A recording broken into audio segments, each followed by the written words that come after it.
Have you ever watched someone who was supposed to love you treat you like a problem they had already decided to throw away? Because that is exactly what happened to me last July. At a picnic table surrounded by 30 members of my own family. In the middle of a 4th of July celebration. And the worst part? I was not surprised. Not even a little. My name is Diane. I'm 42 years old. I grew up in Cedarville, Ohio, in a house that looked like everything a family should be from the outside.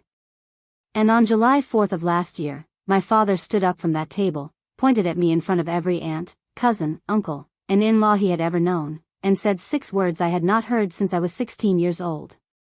Diane. You are grounded. Leave. Now. I am 42 years old. He grounded me. At a 4th of July picnic. In front of 30 people. I did not cry. I did not shout. I picked up my glass of sweet tea, the one I had been holding since before dinner, the one with the little paper straw that one of my cousin's kids had put in it, and I set it down very deliberately in the center of the table where everyone could see it. I looked at my father. And I said, quietly enough that only the people nearest me could hear it, "Okay, Dad. You won't have to ask me again." Then I walked around the side of the farmhouse, past the American flags and the kids' sparklers and my stepmother's homemade potato salad, and I sat down in my car in the gravel driveway. But none of that, not 1 second of it, happened the way my father expected. Because what he did not know, what none of them knew, was that I was not walking away empty-handed. I was carrying something with me that would change everything about what happened next. Let me take you back to where this really started. Because this did not begin at that picnic table. This began 32 years ago, in a kitchen in Cedarville, Ohio, with a woman named Evelyn Harrison. My grandmother. The Harrison family of Cedarville, Ohio. That is how we were known, at church, at the hardware store, at the county fair. 3 generations of Harrisons in the same valley. My grandfather had built Harrison Hardware and Supply from a single roadside store into a regional chain with 11 locations by the time he passed. My father, Frank Harrison, inherited every bit of it and made it bigger. From the outside, we looked like the kind of family people admired. The white farmhouse on 60 acres. The American flags in summer, the Christmas lights in December. My father in a blazer at every church breakfast, shaking hands, telling jokes that made people laugh without quite knowing why. My mother died when I was 10. Breast cancer, quick and brutal, the kind that does not give you time to prepare.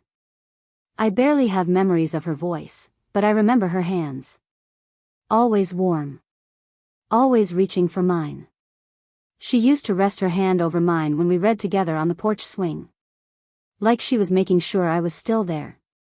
2 years after she died, my father remarried. Donna was her name. She came with a son from her first marriage, Derek, 17 years old to my 12, already built like a man, already louder than any room he entered. Within a year, they were not just living in our house. They were the center of it. It did not happen with cruelty you could point to.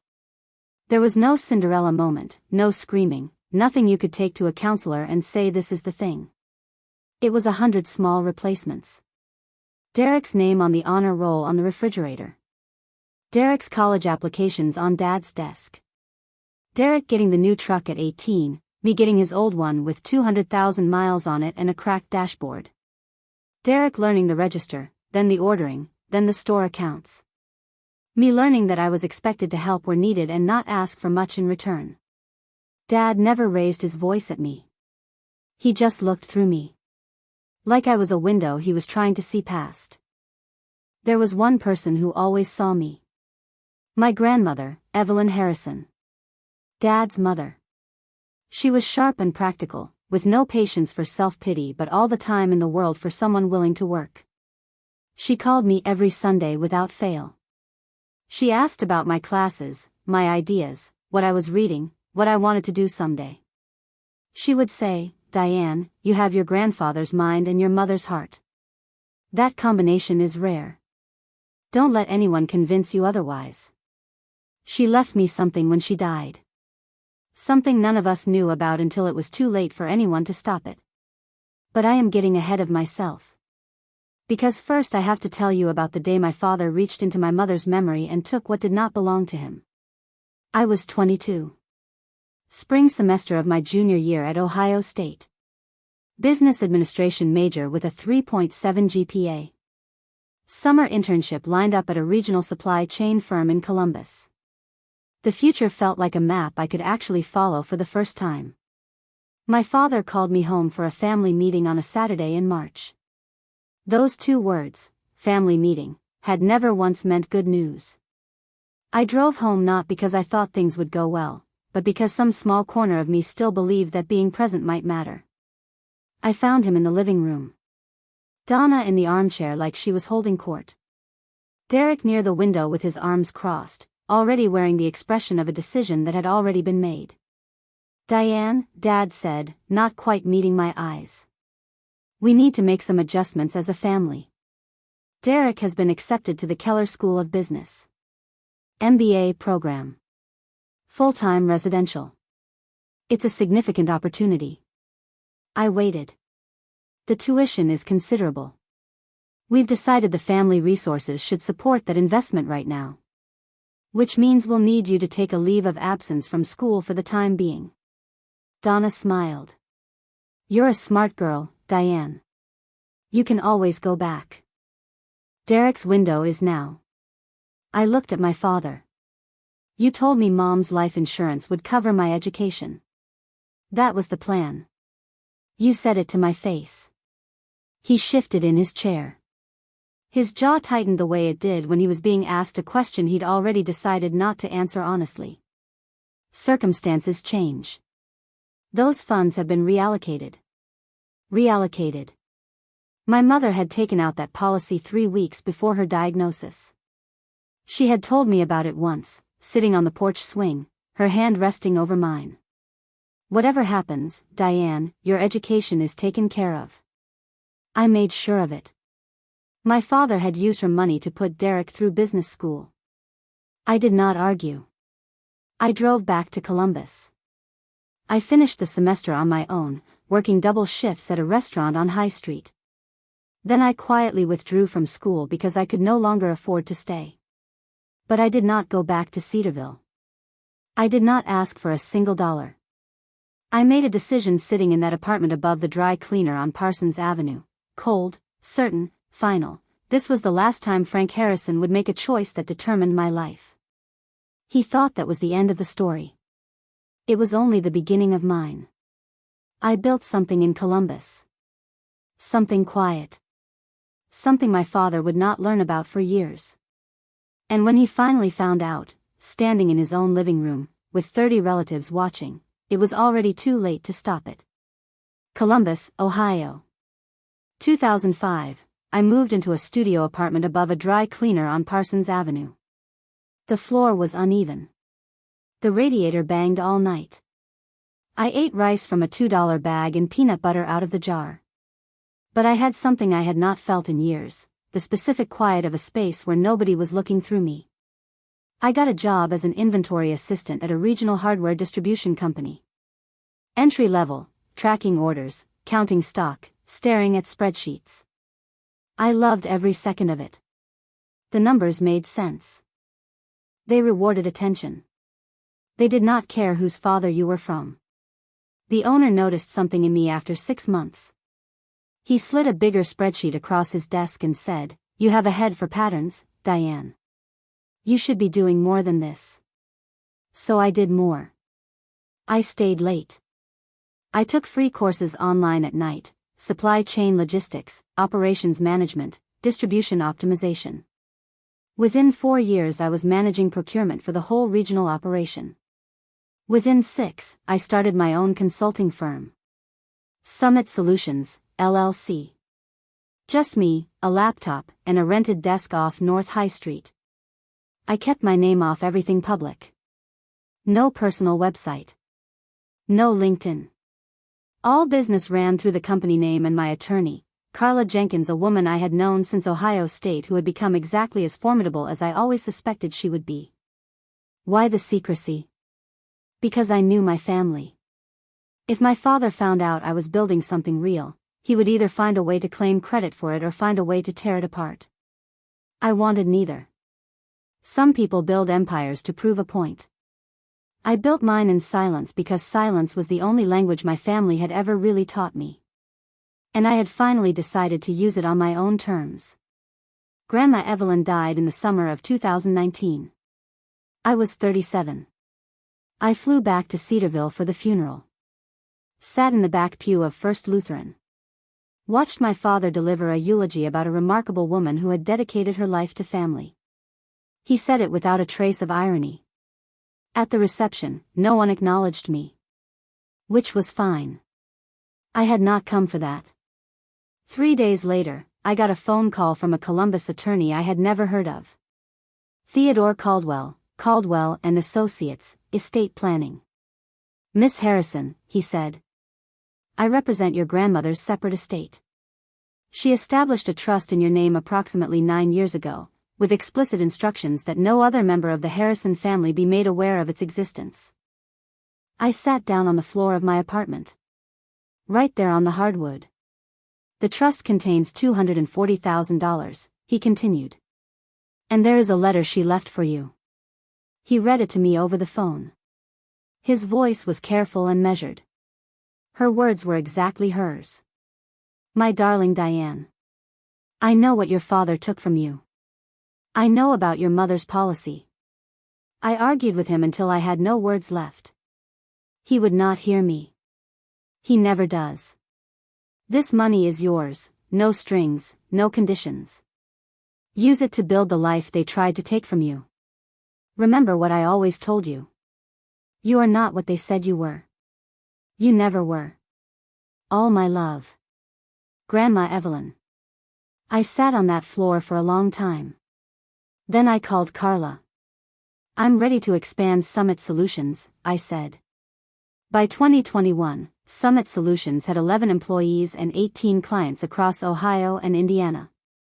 We specialized in inventory optimization and supply chain consulting for regional hardware and retail operations. It was not glamorous work. But it was profitable and we were good at it. And then, in the fall of that year, something happened that I could not have planned if I had tried. Harrison Hardware and Supply submitted a consultation request to Summit Solutions. I read the name in my inbox on a Thursday afternoon and sat very still for 30 seconds. I called Carla. Harrison Hardware just reached out. How do you want to handle it? I sat with it for nearly a week. Part of me wanted to decline, keep a clean separation, never let the two worlds touch. But the part of me that had spent 15 years learning this industry, that part knew that Harrison Hardware's supply chain was a disaster. Their inventory margins were hemorrhaging. Our systems could save them 30% in losses within 2 years. It was exactly the kind of work Summit Solutions did best. And there was another part of me. Quieter. That thought, let him benefit from the work of the daughter he threw away. Without ever knowing it. Take the meeting, I told Carla. I won't attend. My operations director Daniel will handle the account. Daniel Reeves had been with Summit Solutions since year 3.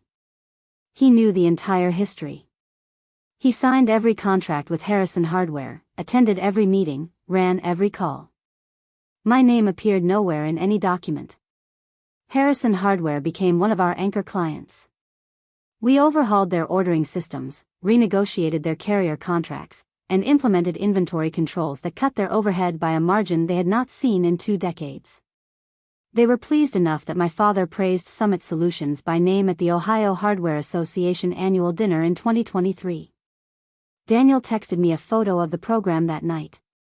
Frank Harrison had publicly called Summit Solutions the most consequential business partnership we've made in 20 years. He was talking about his own daughter's company. And he had no idea. The July 4th invitation arrived in May. Card stock. Donna's handwriting on the envelope. The Harrison family summer reunion. 40 years of tradition. I stood in my kitchen holding it for about 5 minutes. Then set it on the counter and did not think about it for 2 days. Daniel texted me that same week. Harrison Hardware had formally requested a 5-year contract renewal. They wanted to increase our fee by 15% to lock in the relationship. They needed an answer before the end of summer. I had not responded yet. I called Carla. I think I want to go to the reunion. A long pause. Why? I looked out the window at the Columbus skyline. Because I need to see it one more time. And I think something is going to happen there that I should be present for. That's not a plan. That's a feeling. I know, I said. But my feelings about this family have always been accurate. She was not wrong to be cautious. What happened at that picnic table was exactly what I had expected. And exactly what I had needed to see, so that what came next would make complete sense. To me. And eventually, to everyone who was there. The Harrison farm sits on 60 acres outside Cedarville. White farmhouse. 2 red barns. A long row of oak trees along the fence line that my grandfather planted the year he and Grandma Evelyn married. It looks like a postcard. It always has. Donna intercepted me at the back gate. She had aged, but her smile had not. That practiced curve that looked warm from a distance and felt like a door closing up close. Diane. You actually came. I was invited, I said. She looked at my car, then at me. You look tired. Are you eating? This was always how it went. 30 relatives spread across 4 long picnic tables under the oak trees. Cousins I had not spoken to since high school. Aunts who gave me looks that said they had already been briefed on my shortcomings. Derek near the drinks table with his wife and children, holding court like he always had, all confidence, all volume, nothing underneath it. I found a seat near the end of a side table. Poured a glass of sweet tea from the pitcher. Watched. The afternoon moved. Burgers and corn and peach cobbler. Kids with sparklers at dusk. Someone set off early fireworks in the back field and everyone cheered. And then, as the plates were being cleared, my father stood up. I knew by the way he rose from his chair. The way he cleared his throat once.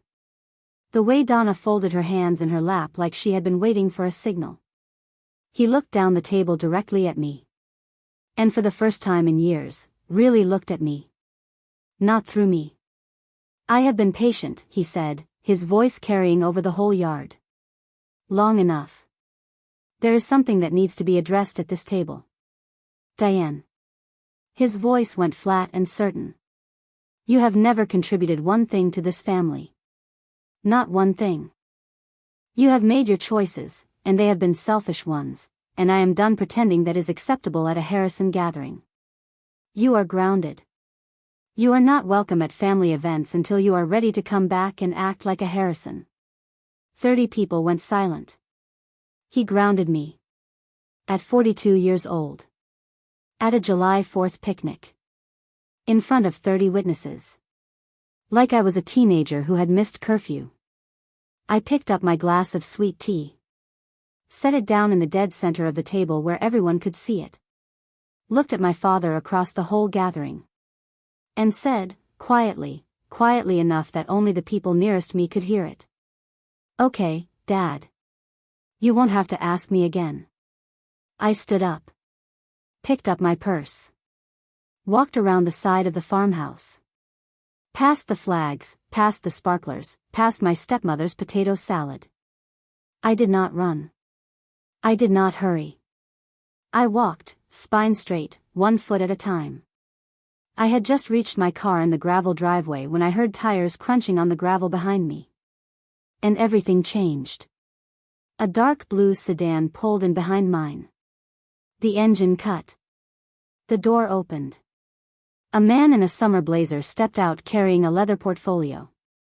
Silver-haired, late 60s, the deliberate posture of someone accustomed to delivering news in rooms where it is not expected. Miss Diane Harrison? Yes. Theodore Caldwell. We spoke 5 years ago regarding your grandmother's estate. I apologize for arriving unannounced. There are final estate instruments requiring your decision before end of month. I looked at him. Then at the farmhouse. The sound of 30 people rearranging themselves inside drifted through the screen door. "Mr. Caldwell," I said. "I think you should come inside. I think what you have to say should be heard by all of them." What Grandma Evelyn had built had not ended with the trust. There were secondary instruments, property provisions, legal structures to protect my interest in the family land. Those instruments had matured. But that was not the only thing in his portfolio. Because in the 5 years since Grandma Evelyn died, Carla had not been sitting still either. She had done something I had quietly asked her to do 2 years after the funeral, when it finally became clear to me that the truth about my mother's insurance policy needed to be documented, not necessarily used, but documented. Locked away somewhere safe. My Uncle Roy, my father's younger brother, the quiet one, the one who drove a truck for 40 years and kept to himself, had come to Carla's office on a Tuesday morning in 2021. He sat across from her and told her everything. The account numbers. The dates. The name of the financial advisor my father had used to liquidate the policy and move the funds into the business account before redirecting them to Derek's tuition. Uncle Roy signed the statement. Carla had it notarized and witnessed. I had never used it. Never planned to, unless I had no choice. It was protection. A locked door I kept in the back of my mind. Standing in that gravel driveway while my father's voice still echoed in my ears, grounded, like I was a child, I reached for my phone. I called Carla. "I need the file. All of it. The trust documents, the estate instruments, Uncle Roy's statement, and the Summit Solutions Incorporation papers. Can you transmit them to Caldwell by morning?" "I already have them ready," she said. I had a feeling. Before I tell you what happened next, if you're new here, Revenge Stories collects real accounts from online forums and Reddit, and we look closely at the psychology behind the people in them. If that resonates with you, I'd love for you to subscribe and stay. Now, back to that driveway.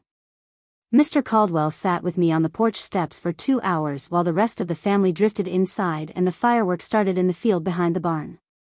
He was patient, unhurried, entirely unruffled.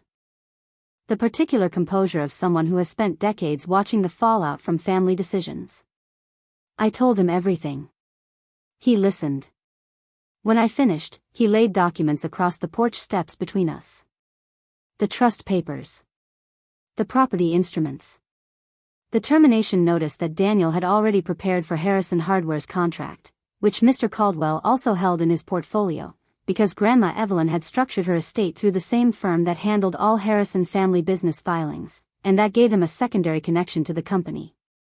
"Your contract with Harrison Hardware," he said, "provides 30 days notice, no penalty, no legal exposure. You can end the agreement for any business reason." "I know," I said. "The trust and property instruments are legally untouchable. Your grandmother structured everything specifically to survive a contest. Richard, your father, has no standing to challenge any of it." He paused. Then said, "She told me once, I hope it's not overstepping to share this," she said, "when the day comes that Diane needs this, I want her to walk in holding everything. Not begging. Holding." I sat with the oak trees for a while. The ones my grandfather planted. The ones that were now technically part of my grandmother's estate. And mine. Daniel texted at 9 that evening. Harrison Hardware had followed up on the contract renewal. The board had flagged end-of-year projections and needed Summit Solutions confirmed before the third quarter. They needed my answer. My father needed my answer. He just did not know he was asking for it. I texted Daniel back. "Tell them the principal will be present for the final discussion. Tomorrow morning." 3 seconds. Then, "Are you sure?" "Very," I wrote. I spent that night in a motel in Cedarville. The same one I had stayed in the night before Grandma Evelyn's funeral.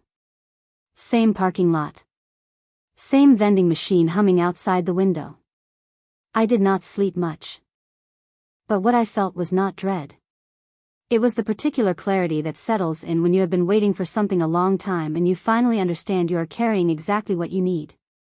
My grandmother had spent years building walls around me while my father spent those same years assuming I had none.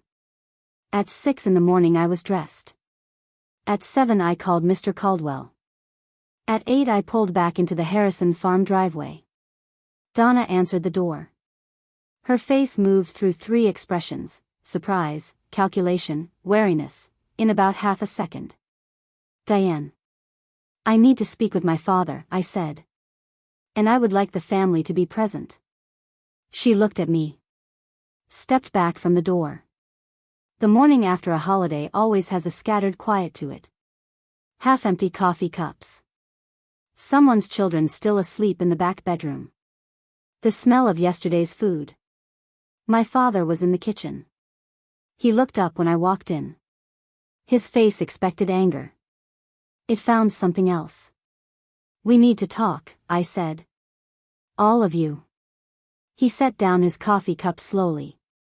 A man who has just heard a sound he cannot identify. "What is this about?" he said. "It's about Summit Solutions," I said. "And your mother. And a contract renewal you need an answer to by end of business today." His face went very still. "How do you know about?" "Because it's my company, Dad," I said. "I own it. I built it. And I think you should know that before we discuss whether it's going to keep saving yours." Word moved through the farmhouse the way it always does in a big family. One person tells two, two tell four, until a half-asleep cousin is standing in the doorway with a coffee mug trying to figure out why the room feels wrong. 15 relatives gathered in the living room. More drifting in from the back porch. By the time Mr. Caldwell walked through the front door, portfolio in hand, exactly as we had arranged, there were close to 20 people watching. My father sat in the leather recliner with the worn armrest. The one he had always sat in. He looked like a man trying to remember the rules of a game he had been certain he knew. I pulled a chair out from the dining room and set it in the middle of the living room. Sat down. Faced him directly. "Summit Solutions," I said. "You called them transformative. You said at the Ohio Hardware Association dinner last November that they were the most consequential business partnership Harrison Hardware had made in 20 years. I paused. "That was your own daughter's work, Dad. Every optimized route. Every inventory system. Every carrier contract renegotiated on your behalf. That was me." A long silence. Derek, standing near the doorway, made a sound that was not quite a word. "You don't have you were never," my father stopped. Started again. "You don't have credentials to run an operation like." "Carla," I said. Mr. Caldwell set a folder on the coffee table. Company registration. Tax filings. The signed Harrison Hardware contract with Summit Solutions, LLC. My father's name printed at the bottom as client signatory. My company's registered agent on file. 3 years of documents. My father picked up the folder. His hands were not quite steady. 3 years, I said. Harrison Hardware has been paying Summit Solutions for 3 years. We have kept your operational efficiency from collapsing the way it was headed before we came in. You were losing a significant piece of your margins to a carrier contract that had not been renegotiated in over a decade. We fixed that. I have the savings numbers if you would like to review them." He did not look up from the folder. "You stood at that picnic table yesterday," I said, "and you grounded me. In front of 30 people. Like I was a teenager who had not done her chores. I kept my voice level. You said I had never contributed a single thing to this family. I am telling you now, so everyone in this room can hear it. The company you have been praising to every industry contact you have is mine. I built it without your help. Without your support. Without $1 from this family." My Aunt Beverly, Dad's older sister, made a sharp sound from the couch. 3 cousins exchanged a look I had never seen on their faces before. The kind that happens when the story someone has been told about a person collapses in real time. My father looked up. His face was gray. "I didn't know," he said. "I know you didn't," I said. "I made certain of it. Because I know this family. And I knew that if you had found out while I was building it, something would have happened. The way things happened before. What does that mean? Donna said from across the room. I looked at her. My mother's life insurance policy. The one she took out for my education. The one that was redirected to fund Derek's MBA. I let that sit. I have known about it for years. And there is a signed statement from someone who was present when it happened. Uncle Roy stepped forward from the back of the room. He had arrived sometime during the morning. I had texted him the night before. He was 64 years old, wearing the kind of clothes he had worn his whole life, carrying nothing in his hands. He looked at my father with an expression I had never seen on his face. Not anger. Something older than anger. Roy, my father said. His voice had lost something.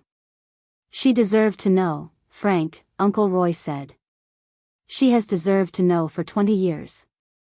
Mr. Caldwell set a second folder on the coffee table. Grandma Evelyn's trust documents. The property instruments. The secondary estate provisions. He explained everything carefully, precisely, without editorializing. The assets. The legal structure. The name on every line. Your mother, my father said. She knew, I said. She found out. She could not get the money back. But she could make certain you never took anything else from me. I stood. Reached into my own folder and pulled out the last document, the Summit Solutions contract termination notice. 30 days. Per the terms of the agreement. Professionally worded. No accusations. No legal exposure. I set it on the coffee table. This is our termination notice, I said. Summit Solutions will conclude its work with Harrison Hardware within 30 days. My team will ensure a clean handoff of all systems and documentation. My father stared at the notice. Then at me. For one moment, just one, I saw something behind his eyes that might have been recognition. The specific kind that only arrives after it is too late to be useful. What do you want? He said. His voice had gone very quiet. Nothing you can give me, I said. I told you that yesterday. Derek moved forward. You're doing this out of spite. You're going to take down the whole operation because you're angry. I'm setting a boundary, I said. The owner of this company stood at a July 4th picnic and grounded his 42-year-old daughter in front of 30 people. I am not coming back from that. And neither is our contract. I looked at my father one last time. He looked older than I had ever seen him look. Not smaller. Just older. The specific way a person ages when they understand, too late, the cost of what they chose. I don't hate you, I said. I want you to hear that. But I don't need you either. And that is what is going to be the hardest thing for you to sit with. He had no answer to that. I picked up my folder. Said goodbye to Uncle Roy with a look that held 20 years of things we had never said out loud. Nodded to Mr. Caldwell. And walked out through the front door of the Harrison farmhouse, through the yard, past the oak trees, and into the August heat. The gravel crunched under my tires all the way to the road. I did not look in the rearview mirror until the farm was already out of sight. 6 months after that morning, Harrison Hardware and Supply announced a 19% workforce reduction. 46 employees. The week before Thanksgiving. The press release used language like market adjustments and operational restructuring. Everyone in the regional industry understood what had happened. Their anchor consulting partner had walked away, and they had not been able to replace the systems in time. Derek, 8 months into his role as the company's heir apparent, faced an emergency session with the family investors.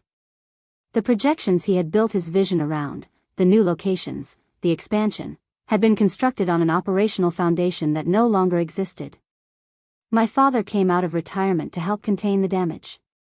The clean, triumphant exit he had spent years planning, the legacy he had shaped his entire identity around, was coming apart under the weight of his own choices.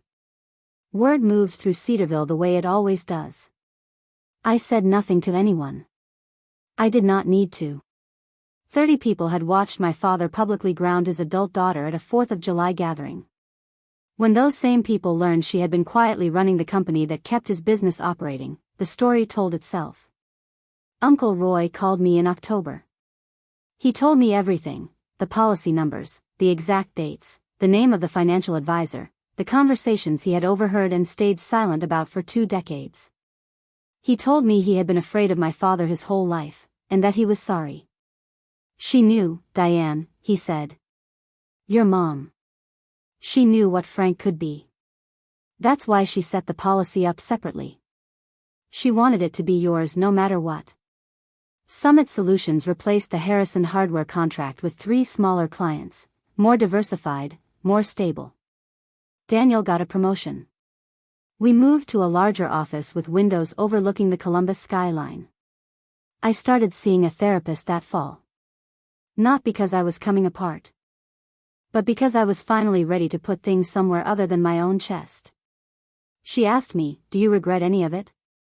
No, I said. I regret that it had to happen. But I don't regret protecting myself. On the last Sunday of November, I drove to the cemetery outside Cedarville and sat beside Grandma Evelyn's headstone with a bunch of marigolds in the cold gray air. I walked in holding everything, I told her. Just like you wanted. The wind came through the bare oak trees. I stayed until I was ready to leave. Here is what I understand now, on the other side of all of it. People like my father do not dismiss their children because they are cruel in the way strangers can be cruel. They dismiss them because they have decided who those children are going to be, and when reality contradicts that decision, it becomes a threat. My father had decided I was the one who did not count. The one whose failure confirmed the choices he had already made. When that story started to unravel, the only tool he had left was the one he had always had: authority and volume. Grounding me in front of 30 people was not cruelty for its own sake.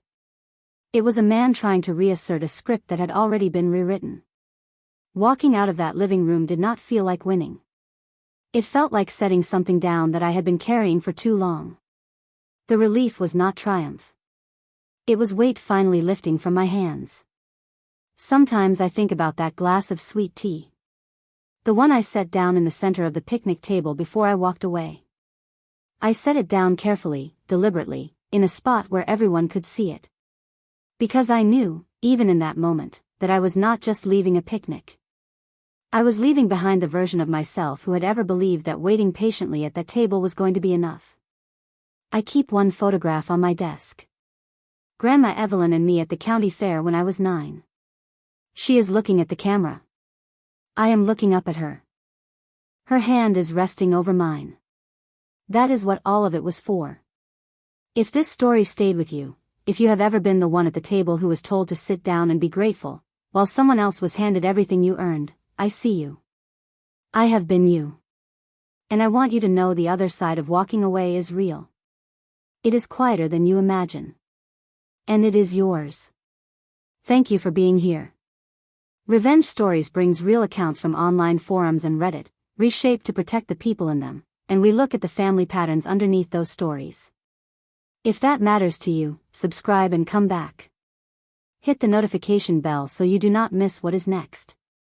Your support is what makes it possible to keep telling these stories, for every person out there who needs to hear them. Until next time. I'm Diane. And I am finally walking in my own direction.